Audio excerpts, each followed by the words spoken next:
Welcome to the channel and welcome to this building, painting, modelling, hobby vlog, where today I am going to look at the Ork Kill Rig that GW have very kindly sent me free of charge to do a review and stuff of.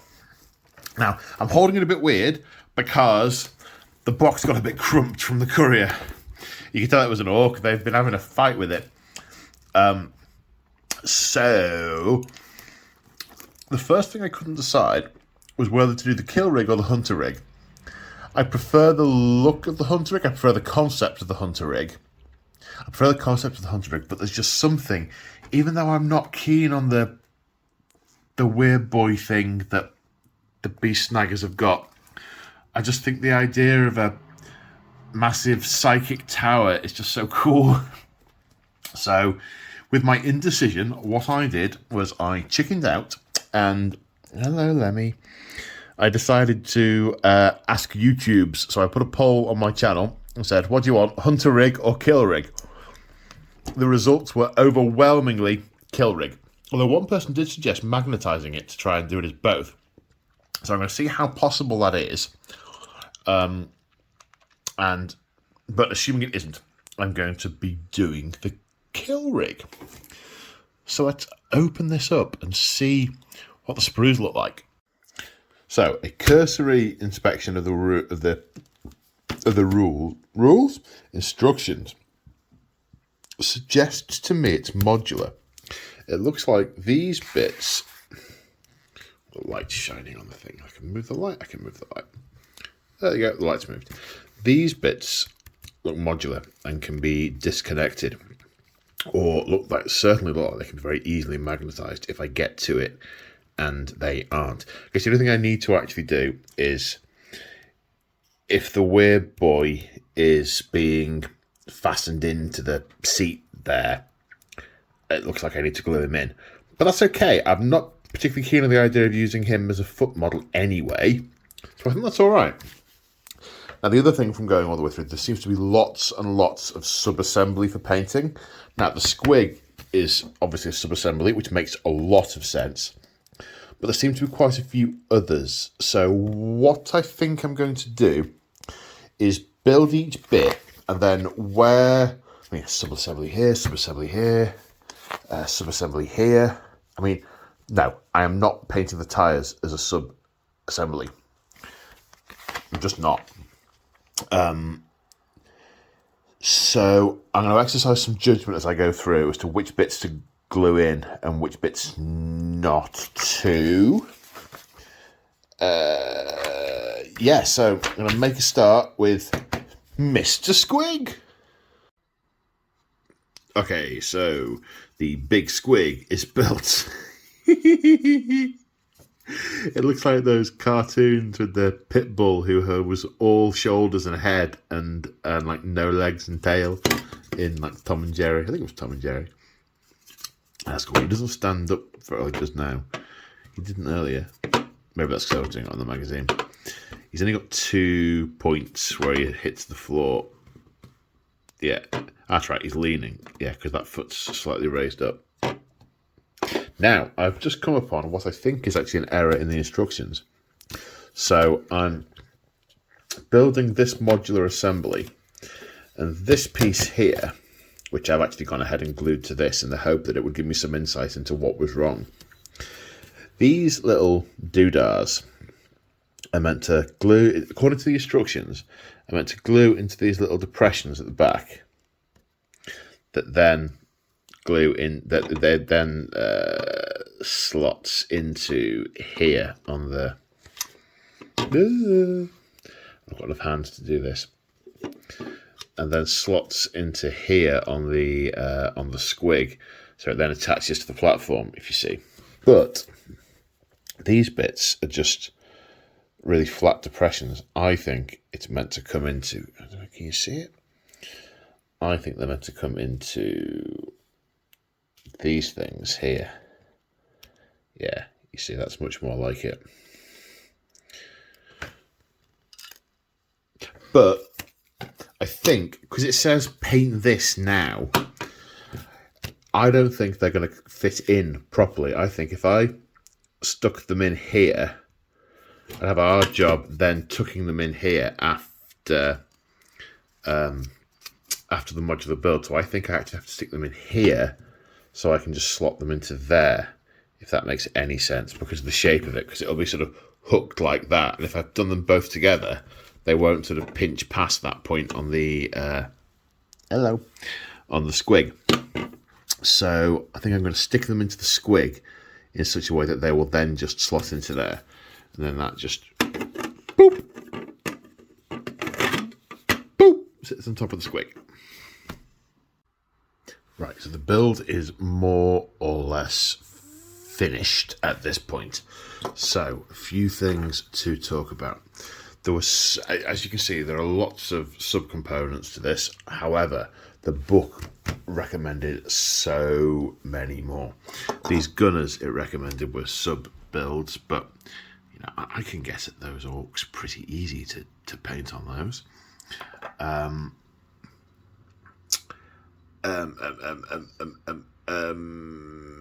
The driver of the rig, the pilot of the rig, I'm doing as a sub build with this coming out so that I can seat him properly once he's been painted, because I think it's going to be difficult to get to the little green guy in there. But it was also recommending these bits were sub builds and this and painted separately. If the painted separately is a real bind, I really find it very... It doesn't work well with my process, so there's a lot of bits on this that are going to be difficult to paint. But the big thing for me, I think, is not gluing it to the base yet, because then I can get all round this with the spray, because this bit is going to be sprayed silver, and then a few other bits picked out, and then inked in Agrax, and that's going to be the bulk of the work done on that, with then just some highlights and some of these armour plates. I think I'm going to stick to this colour scheme and make that my generic snake bite scheme. So extend that to all the snake bites in my force. I've only got 10 pages so far, so a little bit of white here and there will sort that out nicely. Now, in terms of modularization, there are 3 sighting points. There's this thing for the tower, this thing, and there's one that clips into here, which I think is just on the other side of Lemmy. Yep, there we go. Now that just drops in and will reposition. So I'm going to do that separately. This one, there's no way that'll stay put on its own. But the 3 modular bits appear to all sit in each piece. So I don't even need to magnetize. I can just disconnect. And there we go with the Whir Tower. Now I could, if I was so inclined, magnetize the feet of the Weirboy thing, so I can put him onto a base as well. That feels like a lot of work. But then again, it's not a lot of magnetization. I might do that. I might not. I'll see how I feel once I have sprayed it. Because I can always do that post.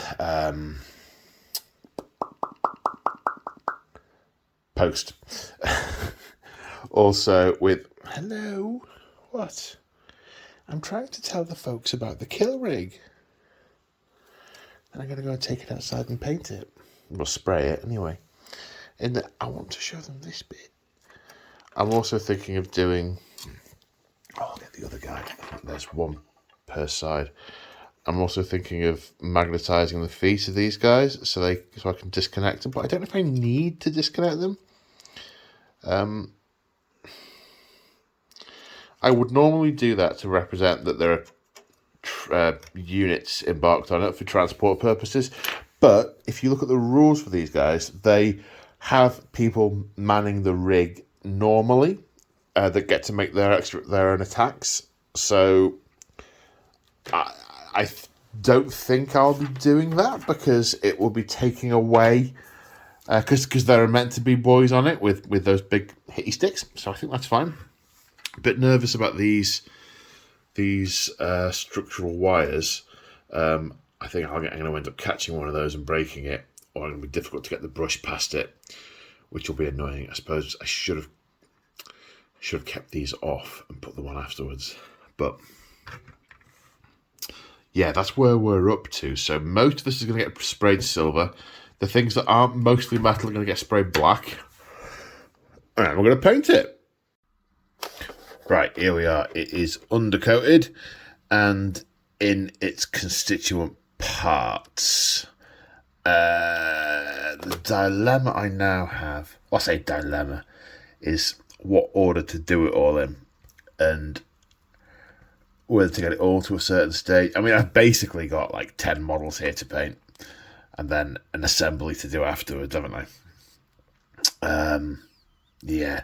The dilemma I have is I actually quite like the white panels that it shows on the box art, and the sort of little bits of red detailing on them. And my dilemma is whether I make that a snakebite theme throughout my whole army, so I do that on all my snakebites, which would mean repainting some rusted panels that I'm very pleased with on other snakebite models, or whether I keep that as specific to the beast snaggers. But I'd like to do some of that paneling on my Squig buggy, which obviously isn't a beast snagger unit. So it's whether or not to make that a snakebite thing, or whether how to blend the snake bites and the beast snaggers in together. I guess in the same way. Excuse me. If I use the example of what I have already done for my evil sons, because they have speed freaks in them, I guess they should all have exactly the same scheme, because I don't differentiate the speed freaks and the other evil sons, so I see no reason why I should differentiate the beast snaggers and the rest of the snake bites.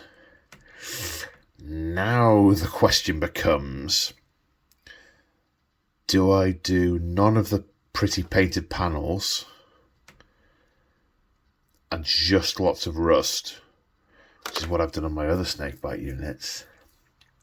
I mean, there's going to be a lot of rust. There aren't going to be any clean areas on this. It's going to be all rusty and cacked up. It just depends whether I do that to these panel beaten ones, or maybe I do them as a sort of with the white undercoat to start with, and then cack them up on the outside, and then maybe I just sort of mix a bit of white in with the rest of the snake bites. Decisions. But the first thing I'm going to do, and I know what I'm doing here, is I'm going to paint the Squig. Now, the box art, which I've left over that. The box art shows the big Squig having quite a sort of light underbelly, and then it going into shades of pink and only being really red on top. I'm not going to do that. I want this Squig to be pretty similar to the Squig Riders that I've got, and as such, I'm following moderately closely the Squig Rider paint scheme. There's a video on Warhammer TV. So it's a base of Mephiston Red. So I sprayed this Mephiston Red when I put 2 and 2 together. And I've gone over, in fact I did this last night, I remember now. I've gone over the bits that I've gone over some of it. The bits that I want to be red with a thin coat of Mephiston Red. Then it's going to get this Morcast bone on its belly, lead belcher on the metal bits, Corax white on the panels. The Galvorback red is to make the legs a bit deeper red. Then things like Rakarth flesh for the teeth, Avaland for the eyes. Then I've got a mix of various purples and pinks to do its tongue and gums and so on. I'm going to improvise that as I go. Then it gets a healthy coat of Agrax Earthshade, and then I'll see what it looks like after that, see if I need to do any sort of tidying up or anything. And I think I'll do that, and then I'll probably move on to one of the other sets. Before I actually paint the actual orcs, I could probably do with getting some of my other snake bites out of the garage, so I've got them here as a reference so I can see what I'm blending into. Yes, I'll do that. Okay, so I've got all the base coats on the Squig. His belly was actually really quite easy to do. I sort of wet brushed, which is kind of like dry brushing, but with a much wetter brush, the Morghast bone on, and it kind of started to pick up the pigment out of the undercoat. So I was able to sort of smush it near the edges to blend it a little bit. So that's kind of quite pleased with that effect. I shall totally be doing that again. Then I've got all the other colours. I've lent quite heavily into the white, but I'll see how much of it I'm going to mess up with rust and stuff, which might be quite a bit. I don't think a lot of my I've used the paint a little bit too thick. It's a little bit gloopy on it at the minute, so I think I'm going to have to. Hello, I know. I just gave her a little saucer of milk, so she's in thank you mode. Normally she waits till I'm near the bottom of my cereal and then tries to stick her head in the bowl, but this time I have given her a little drink of her own, and she's like, "Oh, what's this, just for me?" I'm like, yes. Quite a digression there. Yes, so I'm about to Agrax it and see what it looks like on the other side of the Agrax. Oh, I see she scratched her ear. She's got a little bit of... Silly Lemmy, scratching yourself. Yet the phone is not yours, it's mine. Right, Agrax time. Okay, so we have got ink on the Squig dude thing. A bit heavy-handed on the red. Need to do some touching up there and some highlighting. Didn't put any ink on the belly. Tried to sort of just smudge it in. I think it's going to look okay. I'm not sure. The nice crisp white that I blocked in has been utterly cacked up by the white, the Agrax. A bit like arc right there. The Agrax. I think I was supposed to water it down, which I didn't do. But I think I'm going to lean into the snake bitiness and do the white as a base. So then over the Agrax, I'm going to put a bunch of, what's it called? Typhus corrosion, and then some rust, and then sort of metal chips and highlights on it. So I think that's the way I'm going to go with that. So yeah. Alright, I've just painstakingly blocked in the colour on the rig. So what have we got? We've got XV88 on the strappy bits. I've gone back to the colour palette from these guys, from my original snake bites. Which will I do the white panels on the snake bites? Pass. Yeah, that's a big pass at the minute. Don't know what I'm doing there. These bits I'm about to do the colour block on, because I'm about to ink this, and then whilst the ink's drying, I'll block in the colour on those guys. Apart from the orcs, I'm going to do all the orcs last. All the greenskins plus that little dude sticking in that portoli type thing there. So yeah, XV88 on the straps. Whatever this is called, thingy gold. Sorry, I'm not trying to nudge it out with the camera. Balthazar gold. To just sort of break up the bits of metal. There's a sort of hide skin at the back, which is Cyberite green with Rakarth flesh on the back. Got your Shebty bone and a little bit of Morghast bone on like the teeth, and there's a big skull hanging at the back. I think I'm going to try and avoid those with the Agrax and try and do those with sepia, make them look a bit more bony, I think. Or I will very possibly just forget whilst I'm painting it and end up doing both. Yeah, a bit of Corvus black on these tyres. Then it's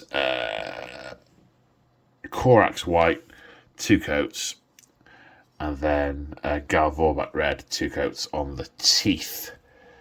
So I'm hoping there's enough breakup in the colour there. Yeah, and when inked, when it's gone through the whole sort of inking and cacking and highlighting process, it'll look kind of like that rusted metal, but from a white base rather than from a silver base. Yes. Right, inking time. Okay, so everything has been based and inked. But I'm not going to focus too much on those. I haven't done any of the orc bits themselves yet. I'm going to do all those last once I've assembled the thing and got it on the base, because there's some drying time involved with the basing materials and the inks and so on. So I want to time that so I can do the orky bits whilst that's drying to make most efficient use of time. So next up, I've got all the various bits and bobs on this fella. I'm not 100% sure yet about the white. I mean, it's obviously very grimy, very streaky with the Agrax, which I'm going to try and blend in to the Typhus Corrosion and then make it all rusted, so little bits of sort of off-white end up showing through. And some tweaks on the red. I'm not sure I'd call them highlights, but I want to pick out some of the rays. I guess that is a highlight. And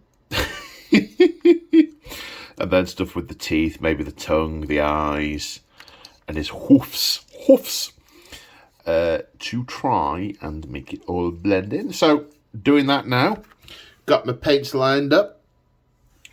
Let's see how we go. Okay, Squig, done. Pretty pleased with that.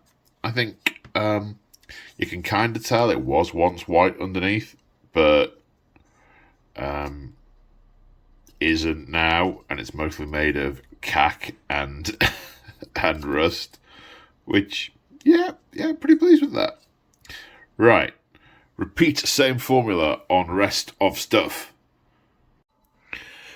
Okay, so we got all the rust effects done, and you can barely see there was any colour under there to start with. So that happened, and these bits are now glued together. So I've done most of these as well. I've now just got the orc bits to do. So what I'm going to do is get my agrothin earth on this base, because it's like a whole bunch of different steps where I've where it needs to dry, and then I need to ink it, and then that needs to dry. So I'm going to get that on here and then start painting the actual orcs, and hopefully that will be a time saving. I kind of like the way the red is a real contrast to just the rust. I think that's kind of cool. Okay, right. Base time. Okay, so we're starting to come together. Same thing on the rig as on the front of the dinosaur. Why am I saying dinosaur? It's not a dinosaur, but, you know, let's go with it. It's a bit heavier with the rust on the rig. You can't see quite so much of the white. But to be honest, under these lights, you can't see that much white anyway. Most of it looks metal. So, but it kind of blends. Kind of, if I go out a little bit, you can see a bit better. The rest of it I want to be sort of kind of hulky and rusty.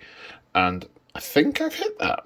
I think I've hit hulky and rusty. And I like the way the red of the Squig is in stark contrast to the rest of it.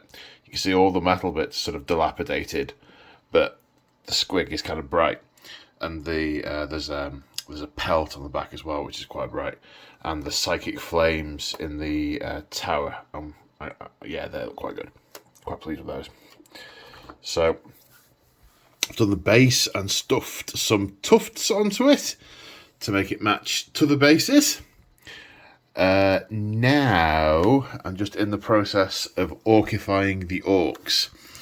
Got the flesh done, and I'm now just boxing in the other colours before inking. I think what I'm going to do is to sort of get the white theme running through. I think I'm going to do the sort of weapony bits, the sort of cowlings.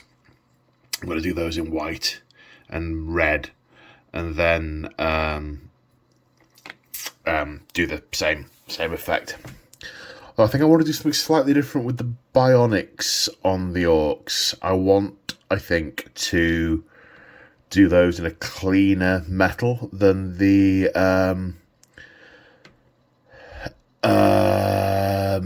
brain.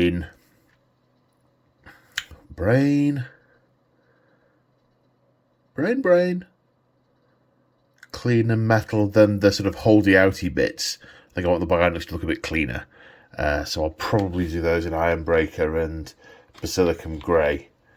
Sorry, Iron Hands and Basilicum Grey to try and get that effect. But we shall see. What time is it? 11:30.